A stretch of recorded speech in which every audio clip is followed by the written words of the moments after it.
Joseph de Nazareth, toi le juste et le saint dans la foi d'Abraham, tu portas dans tes bras l'époux de l'alliance.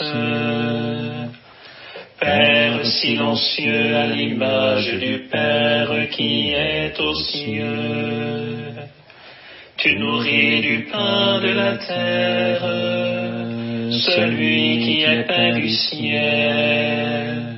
Joseph qui protégea la Vierge Immaculée, protège en notre temps l'Église Immaculée. Intercède aujourd'hui pour ton peuple Israël. Demeure le gardien de nos communautés et de leur berger. Toi qui fus berger de l'agneau. À l'école de Joseph, Père nourricier. C'est le thème que nous allons partager. Notre Père, qui es aux cieux, que ton nom soit sanctifié, que ton règne vienne, que ta volonté soit faite sur la terre comme au ciel. Donne-nous aujourd'hui notre pain de ce jour, pardonne-nous nos offenses, comme nous pardonnons aussi à ceux qui nous ont offensés, et ne nous laisse pas entrer en tentation, mais délivre-nous du mal, car c'est à toi qu'appartiennent le règne, la puissance et la gloire, pour les siècles des siècles. Amen. Réjouis-toi Marie, pleine de grâce, le Seigneur est avec toi. Tu es bénie entre toutes les femmes, et Jésus, le fruit de ton sein, est béni. Sainte Marie, Mère de Dieu, prie pour nous pauvres pécheurs, maintenant et à l'heure de notre mort. Amen.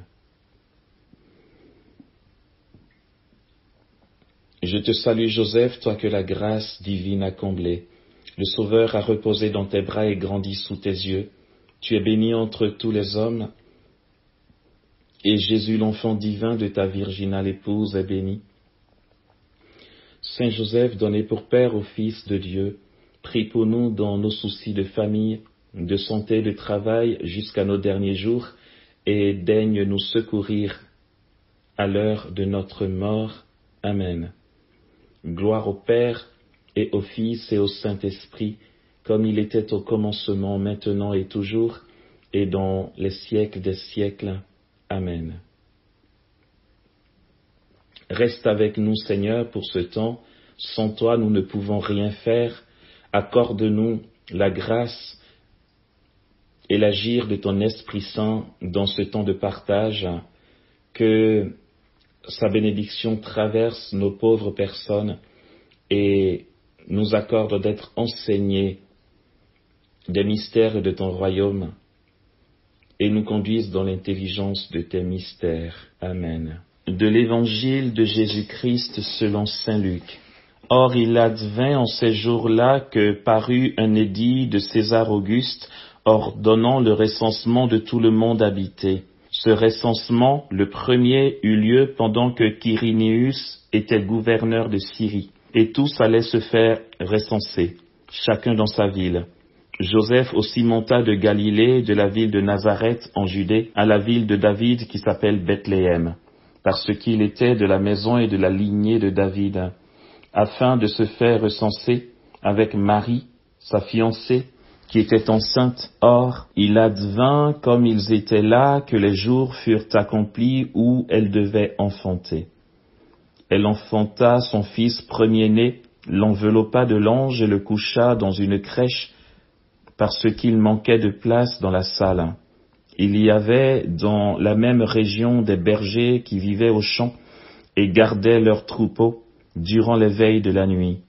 L'ange du Seigneur se tint près d'eux, et la gloire du Seigneur les enveloppa de sa clarté, et ils furent saisis d'une grande crainte. Mais l'ange leur dit: Soyez sans crainte, car voici que je vous annonce une grande joie qui sera celle de tout le peuple. Aujourd'hui vous est né un Sauveur qui est le Christ Seigneur. dans la ville de David.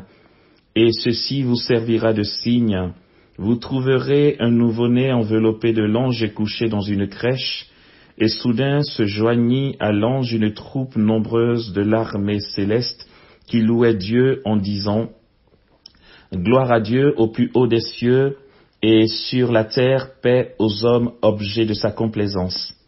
Or il advint, quand les anges les eurent quittés pour le ciel, que les bergers se dirent entre eux: Allons jusqu'à Bethléem et voyons ce qui est arrivé et que le Seigneur nous a fait connaître. Ils vinrent donc en hâte et trouvèrent Marie, Joseph et le nouveau-né couchés dans la crèche. Ayant vu, il fit connaître ce qui leur avait été dit de cet enfant, et tous ceux qui les entendaient furent étonnés de ce que leur disaient les bergers. Quant à Marie, elle conservait avec soin toutes ces choses, les méditant en son cœur. Puis les bergers s'en retournèrent, glorifiant Dieu pour tout ce qu'ils avaient entendu et vu, suivant ce qui leur avait été annoncé.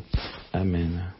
Ok, nous partons de ce texte que la liturgie nous sert toutes les années, au temps de Noël, pour parler de ce thème à l'école de Joseph, Père nourricier. Ce que je trouve surprenant, entre autres, il y a tellement de choses surprenantes dans ce passage, mais à force d'entendre ce texte, ça ne nous surprend plus vraiment parce qu'on est rentré là-dedans, quoi.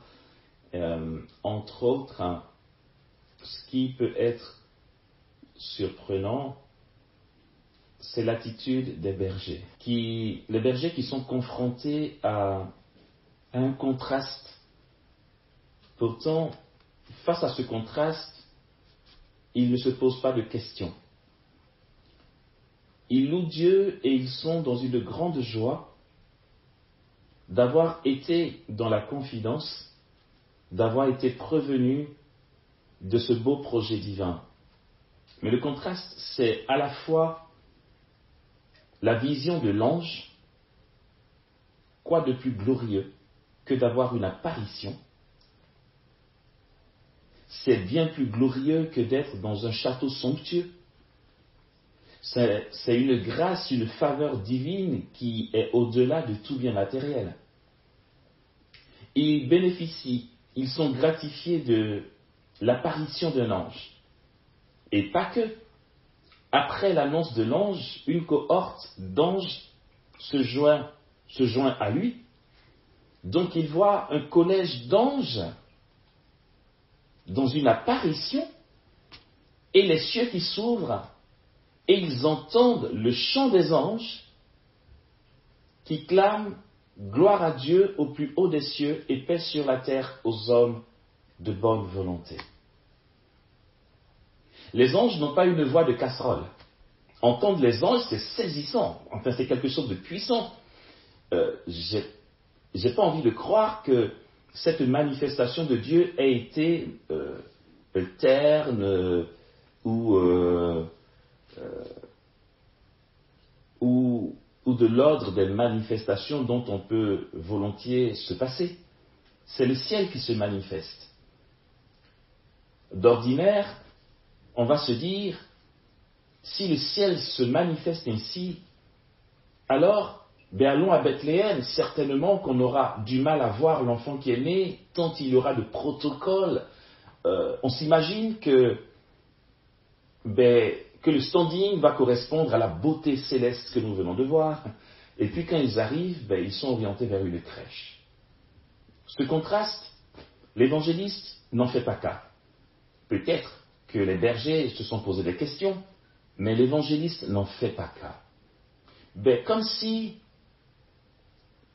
Comme s'ils n'étaient pas étonnés, comme s'ils avaient conscience que leur état de berger, donc c'est le petit peuple, c'est vraiment ceux qui sont au bas de l'échelle dans la société, comme si leur statut social n'était pas incompatible avec la gloire de Dieu, comme s'ils avaient compris ça. Et c'est ça qu'il faut que nous comprenions ce soir. Je parle là-dessus. Ils vont voir une mère pauvre avec son époux, un enfant dans une crèche, dans une mangeoire. avec toute l'odeur qui va avec, de la pisse, du bétail et tout.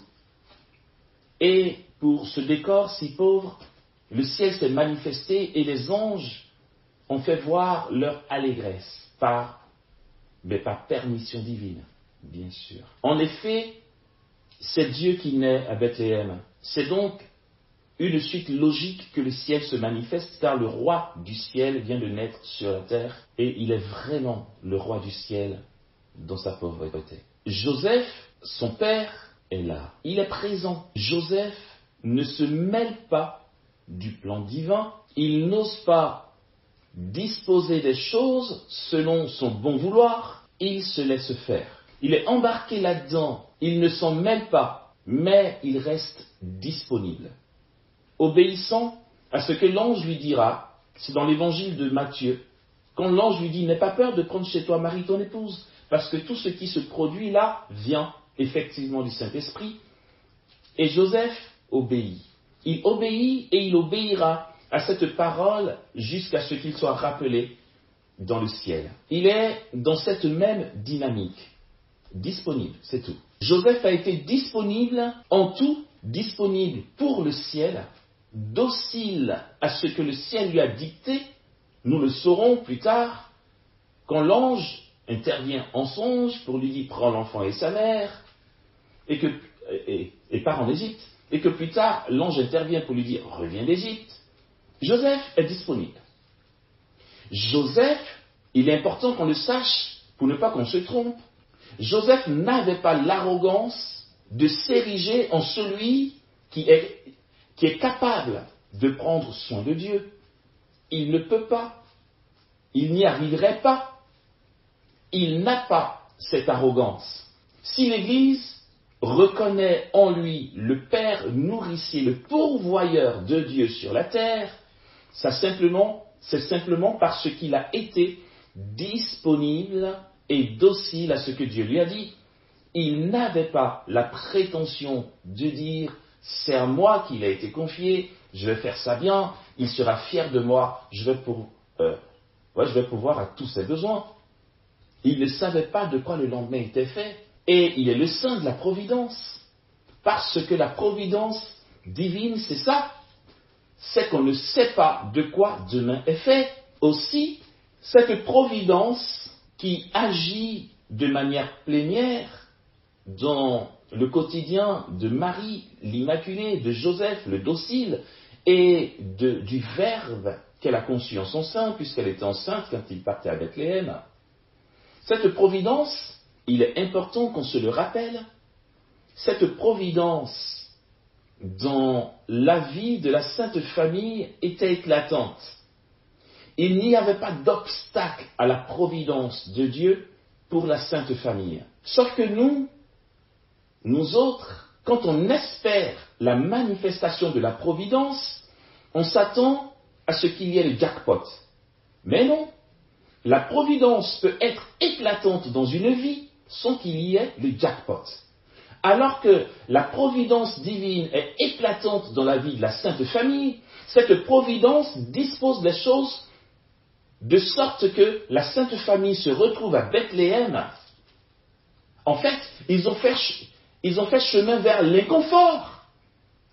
Pourquoi cette providence qui gouverne toutes choses ne permet pas que les jours où elle doit enfanter arrivent à Nazareth, où ils ont leur repère, dans leur maison. Ils sont menés jusqu'à Bethléem, ils ne sont pas chez eux, et là, elle perd les os. Je ne sais pas si on peut dire ça comme ça, j'y ai jamais pensé. Mais le moment où elle doit enfanter arrive.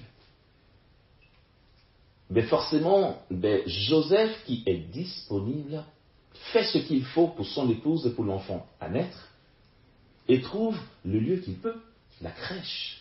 La providence divine l'a voulu ainsi, parce qu'il n'y a eu aucun obstacle à l'agir de la providence. Si Joseph est père nourricier reconnu par l'Église, et c'est vraiment son rôle dans le mystère de l'incarnation, ce n'était pas pour aller à l'encontre de qui Dieu est. Et il a réussi à être père nourricier sans porter atteinte à qui Dieu est. Il a réussi parce qu'il est resté disponible, docile, abandonné et obéissant, sans se dire plus tard, les siècles me clameront père nourricier, saint de la providence. Il vivait chaque jour simplement ce qu'il avait à faire, parce que Dieu est pauvre. On en parle souvent. Et il ne s'agissait pas pour Joseph d'enlever à Dieu ce qu'il est, sa pauvreté. Il y a donc à la fois la gloire réelle, concrète, dans la vie du bénéficiaire de la providence, mais cette providence est pour l'accomplissement du plan d'amour de Dieu. Il est bien qu'on le retienne, parce que bien trop souvent, on a eu l'impression que la prière à Joseph n'est pas efficace. Parce qu'on se dit, vu qu'aujourd'hui on peut l'invoquer et qu'il pourvoit à nos besoins matériels, si j'ai une dévotion à Joseph, je devrais ne plus manquer de quoi que ce soit, je devrais être dans le confort, mais la providence peut être éclatante dans ta vie sans que tu aies tout le temps du confort, sans que tu aies jamais le confort. C'est que la providence pourvoira à tous tes besoins. Mais on a cette impression que c'est inefficace parce que nous confondons ce qui est de l'ordre de notre besoin de ce que nous avons envie. Mais si j'ai fait ma neuvaine à Joseph, je devrais pouvoir recevoir tout ce que j'ai calculé qu'il faut que j'ai. Et, je suis désolé de nous décevoir, mais ce n'est pas ça, Joseph. Et ce n'est pas ça, la providence.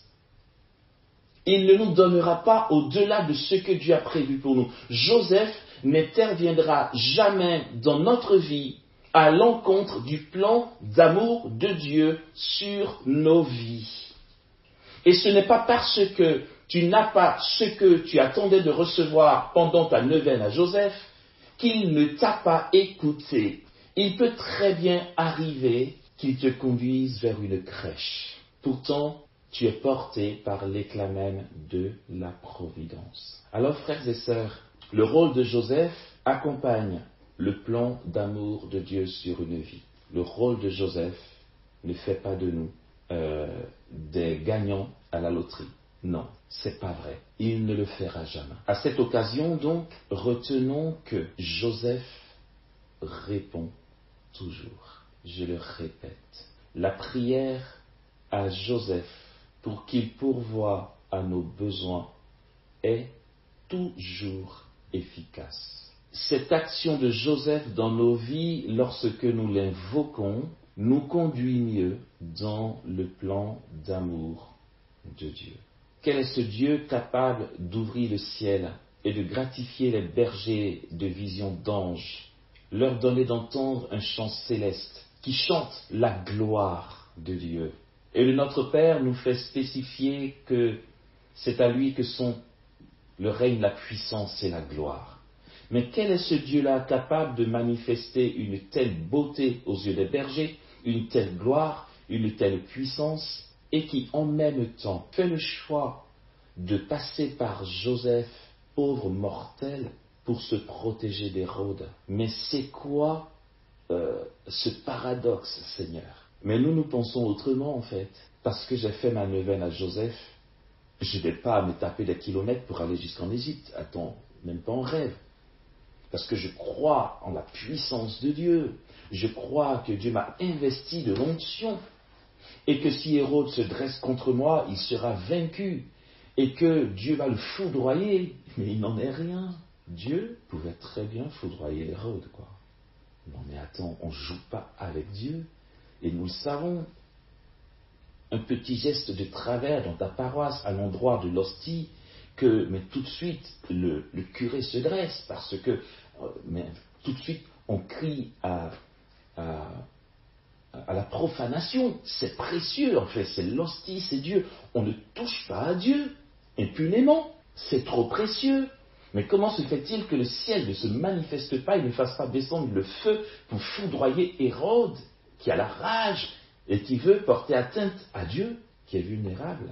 La providence ne le fait pas. Est-ce que la neuvaine à la Sainte Famille, la neuvaine que la Sainte Famille a faite à Saint Joseph est inefficace?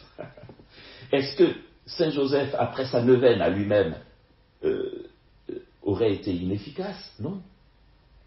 Et cette providence éclatante, cette présence efficace, effective, réelle de Dieu dans nos vies, au cœur de nos vies, au cœur de leur vie, passe par un chemin laborieux. L'ange dit, prends l'enfant et sa mère et fuis en Égypte. Joseph aurait pu répondre, prends l'enfant et sa mère toi-même. C'est toi l'ange, quoi. Hein. Mais Dieu préfère passer par cette précarité. C'est très curieux. C'est très curieux, frères et sœurs. Il faut que nous ayons un rapport ajusté à la grâce.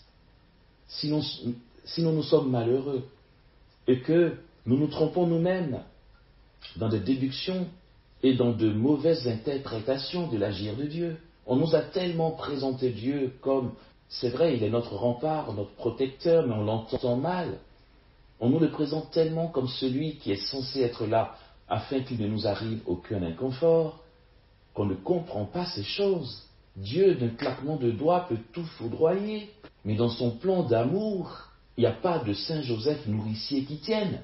Tu vas prendre l'enfant et tu prendras sa mère. Et vous allez vous taper des kilomètres jusqu'en Égypte pour fuir la mort. Oui, je préfère passer par ce chemin-là. Et franchement, Joseph pourrait se dire, le ciel est parfois un peu inefficace quand même. Et nous allons faire une neuvaine pour un travail. Et nous allons l'avoir. Et puis un mois plus tard, on sera licencié. Et je vous assure, ne dites pas que ce que je dis là n'est pas vrai. Nous allons nous tourner vers nos frères et dire, j'ai un blocage dans ma vie. Prie pour moi. Parce qu'on se dit, si j'ai fait la neuvaine à Joseph et que j'ai eu mon travail, je ne devrais pas être licencié. Mais qui nous l'a appris? D'où nous avons compris que la providence divine est pour aller dans le sens de ce que notre entendement seulement humain nous sert. C'est complètement faux. Alors, notre amour pour Joseph, notre dévotion à sa personne, ne nous garantira pas les inconforts éventuels de demain. Mais non, frères et sœurs. Mais bien au contraire, réjouissons-nous que Joseph nous fasse entrer dans l'état d'esprit de la Sainte Famille, qui a vécu beaucoup d'inconfort, voire même beaucoup plus que nous. Ils partent en Égypte, ils reviennent d'Égypte, et ils restent à Nazareth, dans une vie quotidienne. La providence éclatante au cœur de la Sainte Famille ne les a pas fait déménager dans un palais somptueux, sous prétexte que Dieu s'est incarné. Non.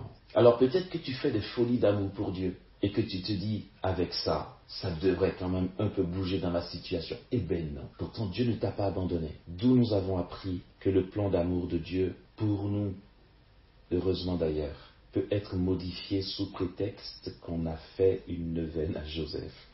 Joseph nous apprend l'abandon. Il nous apprend la pauvreté évangélique. Il nous apprend à être riche de Dieu, en Dieu, et à ne manquer de rien.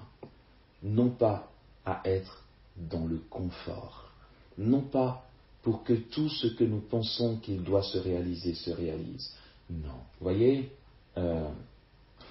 allez, tant pis, j'en parle, c'est un peu notre petite sauce interne, mais c'est pas grave, j'en ai pas honte. Ce qui fait l'ange fait la bête. Regardez, franchement, de vous à moi, on peut très bien prendre le micro, ou envoyer un petit texte, ou faire un audio qu'on va balancer sur YouTube, Facebook, et puis exhorter avec des versets bibliques, pour dire à ceux qui nous suivent, pour dire à la famille école de prière, pour dire à ceux qui souhaitent trouver Dieu, en vue d'avoir un lieu à nous pour prier devant Jésus des heures.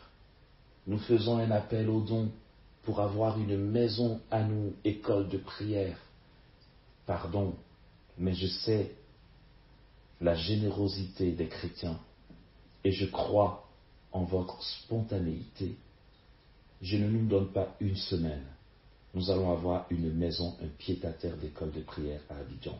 Il n'y en a pas. Mais, et alors? Je ne m'en inquiète pas. Et merci Jésus pour ta grâce qui nous protège de comparaison. On pourrait très bien dire, mais écoute, toutes les fraternités, les communautés, les groupes de prière ont un pied-à-terre. Que faisons-nous? Manquons-nous peut-être 2 fois? Peut-être bien, ou pas. Je sais que tous les membres d'équipes d'école de prière prient la prière à Saint-Joseph chaque jour. Ça fait quelques années que chaque jour, nous disons tout le chapelet à Joseph. Eh bien, vous savez quoi? Tous ces chapelets à Joseph chaque jour ne nous garantira pas qu'on ait un pied-à-terre. Joseph, pourvu que la volonté de Dieu s'accomplisse dans l'histoire des équipes d'école de prière, cela nous suffit. Et puis, point. Est-ce qu'il n'y a pas un blocage à Amos? Est-ce qu'il n'y a pas un truc qui bug quelque part? J'ai envie de dire, ben et alors? Même si c'était vrai qu'il y a un blocage, du moment que nous demeurons dans l'intimité à Dieu, que nous sommes dans l'état de grâce, je ne m'en inquiète pas. Nous sommes dans 9 pays aujourd'hui. Aucun des pays n'a un pied à terre. Alors là, Dieu a vraiment une dent contre nous, frères et sœurs. C'est très inconfortable. Ce serait mieux qu'on ait un chez nous. Je ne dis pas qu'on n'en aura jamais. Ça se trouve, après avoir parlé, dès demain, on aura un chez nous. Mais tout se sera passé jusqu'aujourd'hui, je l'espère en tout cas, selon le cœur de Dieu. Ok, je termine sur ceci. En fait, en réalité, c'est dans cette fin que nous connaîtrons, enfin, qu'il y aura des points relatifs à l'école de Joseph, père nourricier. Alors après ce que nous avons dit, après avoir compris que prier Joseph ne nous servira pas tout ce qu'on espère avoir, ne nous empêchera pas spécialement de passer de travail en travail et d'être comme des personnes pour qui ça ne décolle pas socialement. Socialement, tu sais quoi, ça n'a pas vraiment décollé pour la Sainte Famille non plus. Ils n'avaient pas besoin de faire une neuvaine. Nous, encore, on fait des neuvaines à Joseph. Et ils avaient Joseph lui-même. Et mieux encore, ils avaient Dieu avec eux. Et l'Immaculée, ça n'a pas beaucoup décollé socialement, pour tout vous dire. Ok, ça on l'a compris, je l'espère en tout cas. Il y a autre chose que Joseph attend de nous. Là-dessus, il est très exigeant. Quand on espère recevoir un agir par lui et que nous n'avons pas ce que nous attendons de lui pour une raison ou une autre, enfin, non, c'est pas ça. Quand on n'a pas ce qu'on attend de recevoir de lui, il nous faut être dans l'action de grâce. Ça peut être simplement parce que c'est le bon plaisir de Dieu que nous passions par ce chemin que nous jugeons être inconfortable. Pourtant, pour insister un peu plus, l'inconfort n'est pas la preuve que Dieu nous a abandonnés. Honnêtement, quand on réfléchit bien, qui d'entre nous est mort de faim un jour? Sérieusement. Dieu ne prend-il pas soin de nous? Est-ce qu'on ne mange pas chaque jour? Est-ce qu'on n'a pas un toit pour dormir? Ouais, Amos, parle pour toi. Moi, j'ai un toit pour dormir, mais c'est très humiliant parce que je suis obligé de frapper à des portes. La Sainte Famille aussi a négocié une mangeoire. Donc, ça passe pas du tout ton argument, d'accord? Que ce soit parce que tu quémandes une place pour dormir et que c'est humiliant pour toi ou pas, tu as dormi ou pas? Eh bien oui, tu as dormi. Pardon, j'ai un discours un peu dur ce soir, mais c'est que parfois, on lit l'Évangile et on refuse de voir la réalité. C'était humiliant certainement pour Joseph. Attends, mon gars, t'es père de famille, vas-y quoi, je veux dire, sois prévoyant, assume, t'as pas d'argent. Non, il négocie. Et on lui donne une mangeoire. C'est pas très glorieux. On n'arrête pas de dire, oh glorieux Saint Joseph, ouais, c'est dans le ciel qu'il est. C'était pas très glorieux pour lui sur la tête, je peux le croire. Honnêtement, est-ce que Dieu nous abandonne? Honnêtement, qui meurt de faim? Il y a des gens qui meurent de faim. Je ne parle de nous, là, qui prions Joseph. Est-ce qu'on a vraiment le droit de dire qu'il n'est pas là? Ok. Donc, quand on n'a pas ce qu'on lui a demandé, ça peut être d'une part parce que ça fait partie du plan d'amour de Dieu, puisque lui, qui a pris soin du Verbe, a su prendre soin du Verbe en respectant l'essence même du Verbe qui est la pauvreté. Le Verbe lui-même, adulte, dira: le Fils de l'homme n'a pas une pierre où reposer la tête. Voici un papa qui n'a pas assuré les arrières de son fils. Joseph n'a pas fait d'économie pour assurer un terrain pour Jésus, quoi. Non, mais je vous assure, quelle famille. J'ai un aîné qui le dit à juste titre. ne prenons surtout pas la Sainte Famille comme modèle de famille. Ce serait catastrophique, je vous assure. Laissez tomber. Il y a un plan d'amour de Dieu sur elle et il y a un plan d'amour de Dieu sur nous. En tant qu'épouse, je veux être comme Joseph. Tu n'es pas Joseph. En tant que mère et épouse, je veux être comme Marie. Tu n'es pas l'Immaculée, donc laisse tomber. Sinon, tu vas aller de découragement en découragement. D'accord? Ok. Et le Verbe lui-même dit, le Fils de l'homme n'a pas de lieu où reposer la tête. Et dans l'évangile de Jean, donc ailleurs, il dit à ses apôtres, ma nourriture est de faire la volonté de celui qui m'a envoyé. En fait, finalement, parce que ces apôtres se demandaient, est-ce que quelqu'un lui a donné à manger? J'ai à manger une nourriture que vous ne connaissez pas. Voilà le vrai repas que nous donne Joseph. Il était fatigué, il s'est assis au bord du puits, c'est dans le chapitre 4 de Jean, il n'avait pas encore mangé. Et il dit à ses apôtres, j'ai à manger une nourriture que vous ne connaissez pas. Son père ne l'abandonne pas, pourtant il n'a pas un lieu où reposer la tête. C'était peut-être un peu humiliant ou dégradant pour lui de dormir à gauche à droite. Quel est ce maître qu'on suit et qui ne nous garantit pas un pied-à-terre, un chez nous? On n'a pas de chez nous. Ok. Donc, soit ça fait partie du plan d'amour de Dieu pour nous, que nous n'ayons pas ce que nous attendons que Joseph nous obtienne, tout simplement. Ou encore, certaines choses nous enferment. Ah, j'ai fini là-dessus. Et c'est en nous débarrassant de tout ce qui nous enferme que nous nous mettrons vraiment à l'école de Joseph. À son école, c'est vivre comme il l'a vécu. Primo, dans l'abandon, dans la docilité et l'obéissance, dans cet abandon à la providence radicalement. D'accord? Se mettre à l'école de Joseph, père nourricier, c'est vivre soi-même de la providence. Joseph est providentiel d'avoir été lui-même bénéficiaire de la providence. Le Père des cieux a pourvu à tous ses besoins. Je parle en termes de besoins. Le Père céleste n'a pas pourvu à toutes ses envies ou à tout ce qu'il aurait souhaité avoir. Le Père des cieux a pourvu à tous les besoins de Joseph en sachant que les besoins de Joseph étaient les besoins du Verbe éternel, son Fils l'unique engendré. Mais dans cette manifestation de la providence divine, de la providence du Père céleste, ils ont gardé leur appartement modeste de Nazareth. Donc, je redis ça, le Père céleste a pourvu à tous les besoins de la Sainte Famille. Besoin, pas envie, pas souhait, pas rêve, pas désir arrogant, du m'as-tu vu.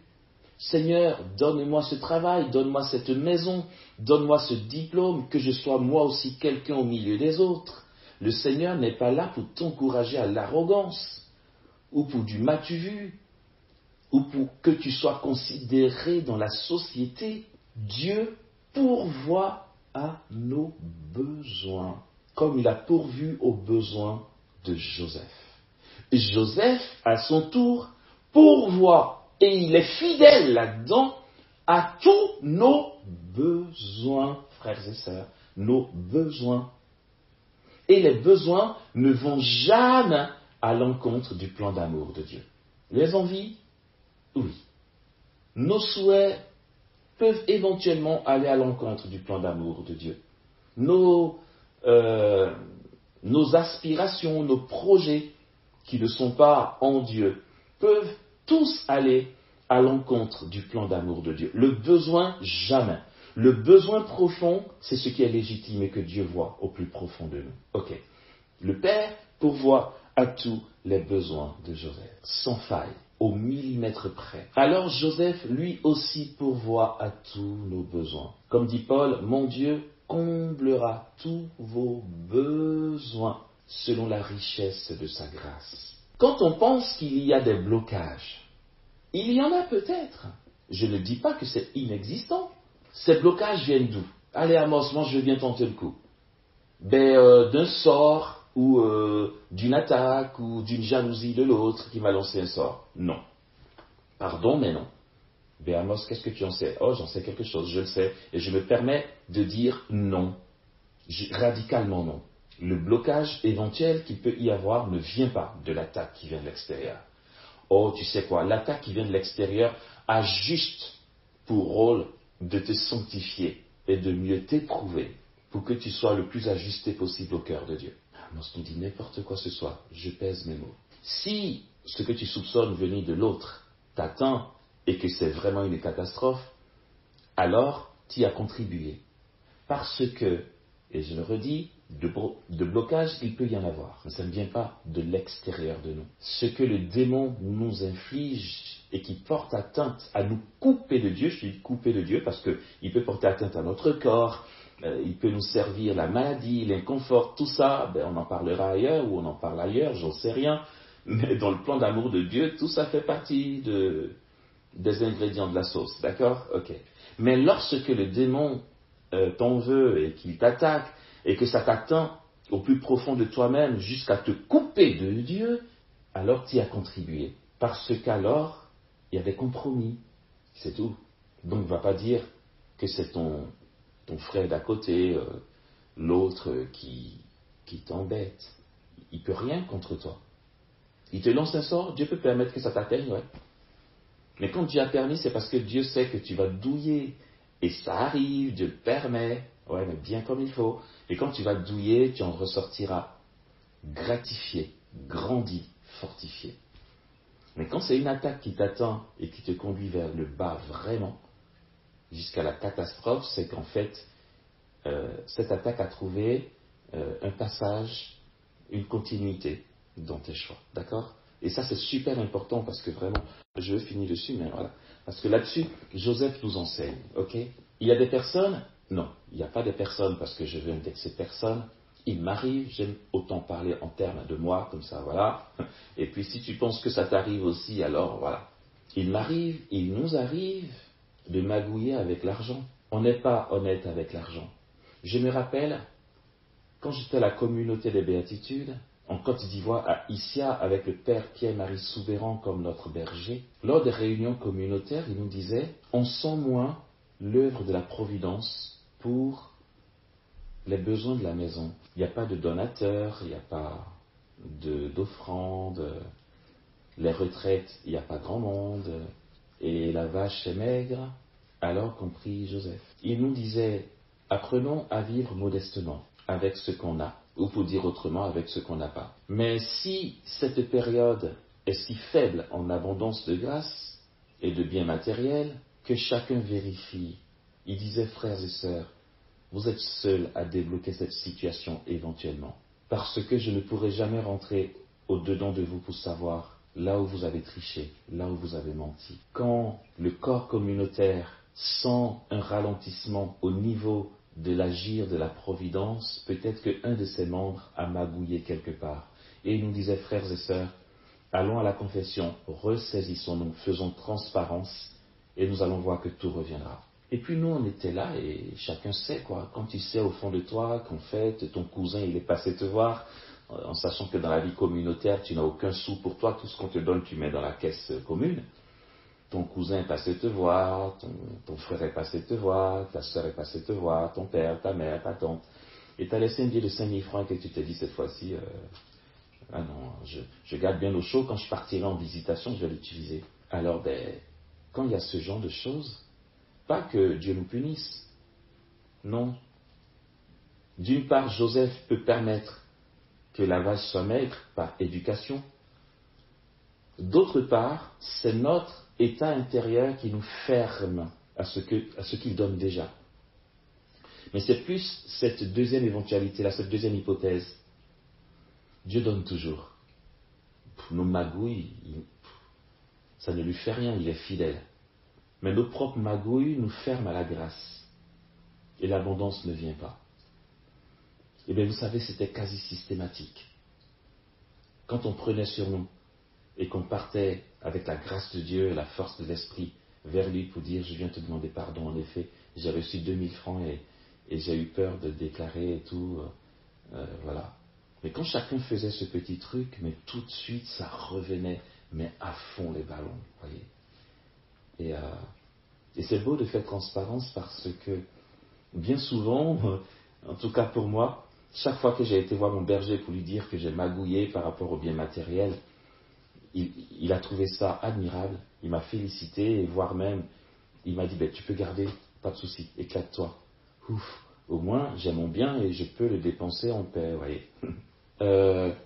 Dans nos équipes, c'est vrai, là, c'est pas à l'équipe d'école de prière que je parle, c'est bien au-delà, mais dans nos groupes de prière, nos communautés, nos fraternités, nos organisations, nos mouvements, parfois, on a juste à donner 500 francs tous les mois en cotisation, on n'y pense jamais, alors que les 500 francs qu'on va donner vont alimenter la caisse commune et c'est pour l'œuvre de Dieu. Finalement, quand je ne donne pas mes 500 francs, je ne pense pas à Dieu. Joseph, j'en ai rien à faire. Le bon plaisir de Dieu est le dernier de mes soucis. Je ne paye pas mes cotisations.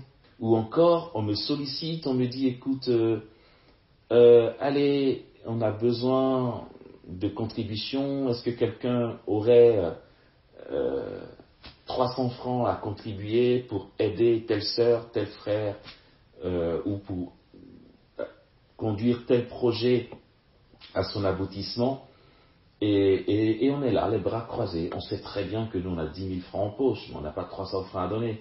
Non mais attends, ça va, quoi, c'est bon.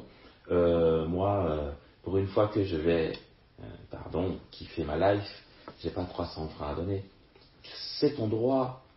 T'es pas abondant, ne t'étonne pas qu'il n'y ait pas d'abondance. Ce n'est pas du donnant-donnant, c'est que ton abondance, ta générosité t'ouvre à ce que Dieu t'a déjà donné, mais qui stagne à la porte de ton cœur endurci, en fait. Ou encore, tu dis à l'autre, allez, passe-moi 100 francs, s'il te plaît, je te donne au retour.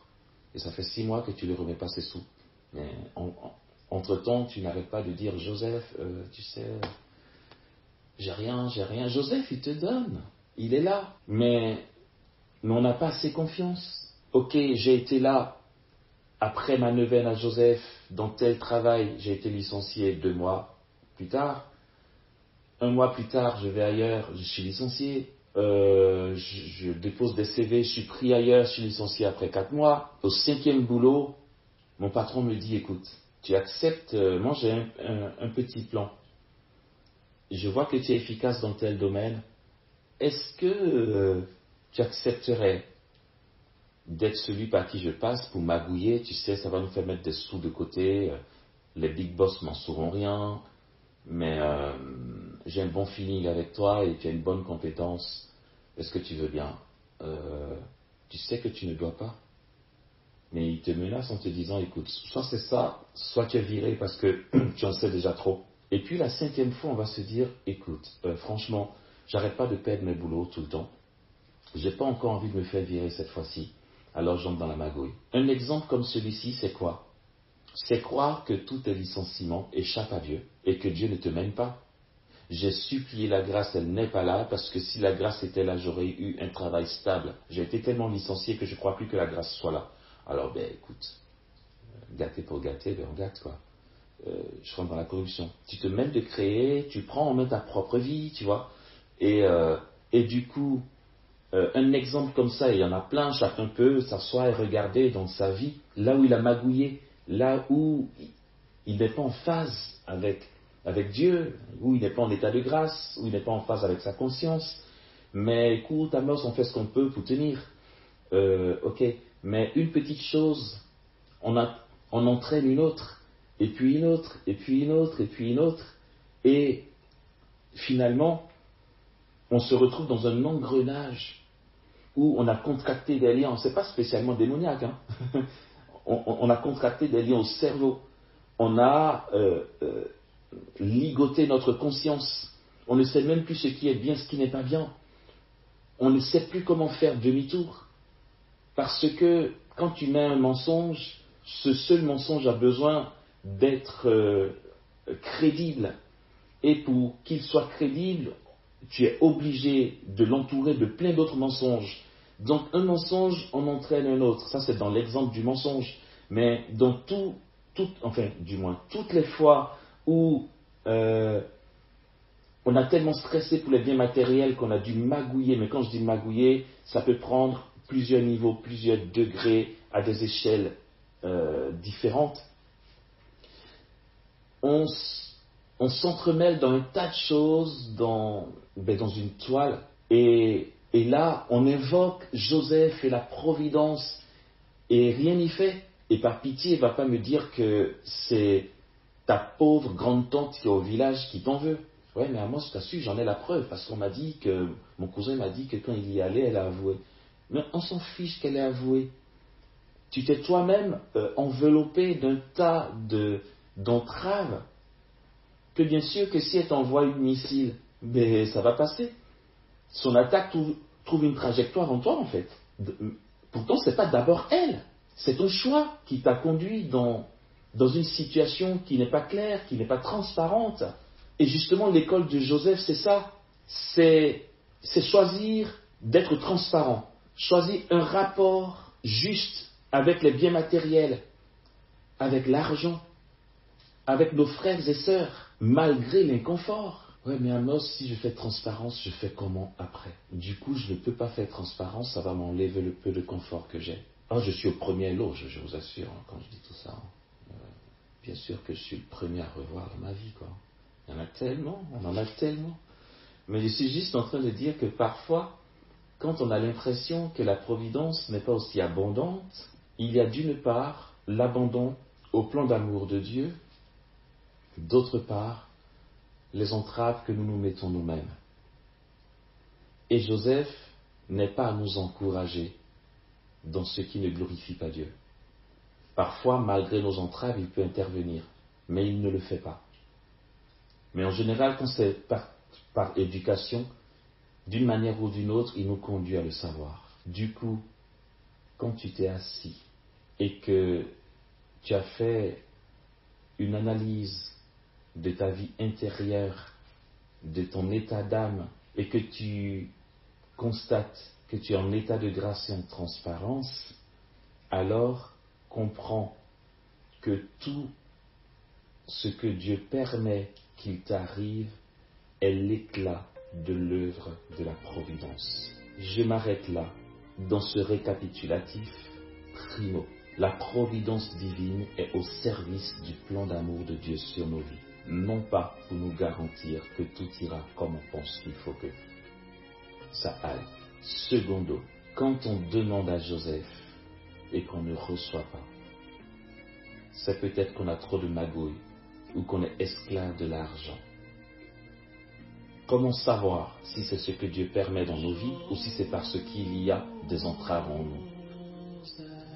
Le chemin est simple.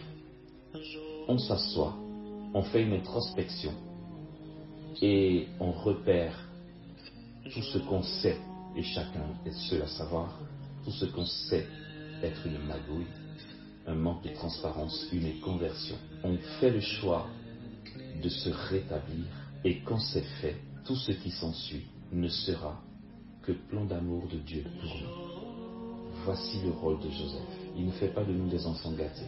Comme je l'ai rappelé, il répond toujours, même quand on a des entraves, à l'exception des fois où il veut nous éduquer, ça c'est une pédagogie. Mais même quand on a des entraves, il répond toujours.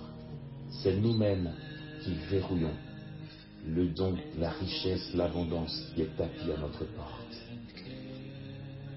Il suffirait de rentrer en nous pour tout dégager et nous allons voir que l'abondance, le torrent, va faire irruption au cœur de notre âme.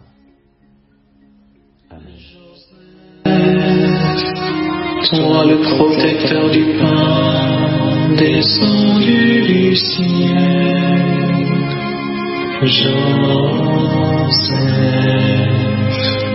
garde nos cœurs à cœur avec ce pain du ciel.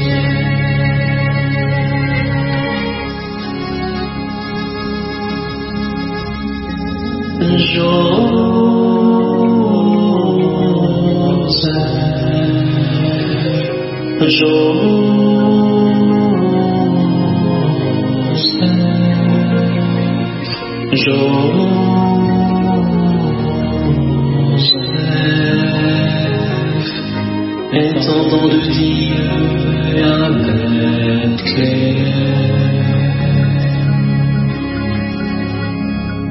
Joseph, sois le gérant des biens du ciel, Joseph, comble nos besoins matériels et spirituels.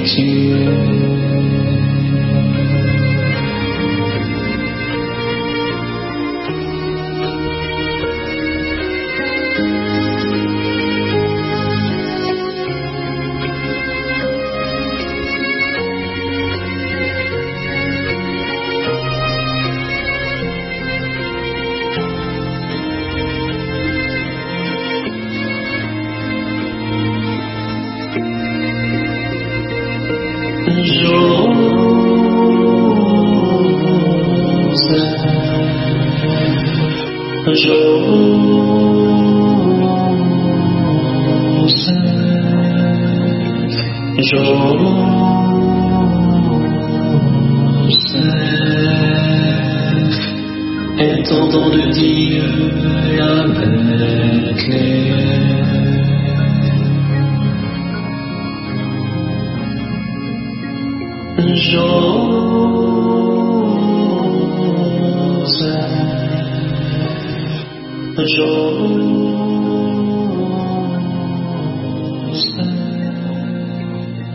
Joseph,